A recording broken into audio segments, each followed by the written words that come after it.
Maswerteng umaga po mga ka-STL. Narito na po ang resulta ng STL Pampanga para sa araw na to, first draw November 8, 2024.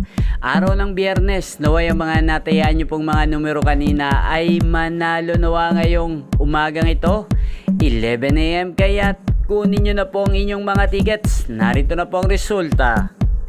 Para po sa STL Pampanga, second draw result, 4 PM.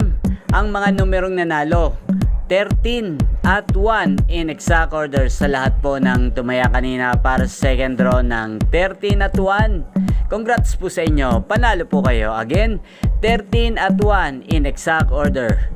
Shoutout po natin sa oras na to si Ate During. Ate During, shoutout po sa iyo. Naway isa ka sa manalo ngayong araw na to sa STL. Ayan, inyo pong napanood ang resulta ng STL Pampanga sa channel na to. Roderick Hernandez TV, maraming salamat po sa patuloy nyo pong panonood sa aking channel. Huwag pong kalimutang mag-subscribe. Thank you for watching. Comment lang po kayo sa mga nais na ma-shoutout ko po mamaya.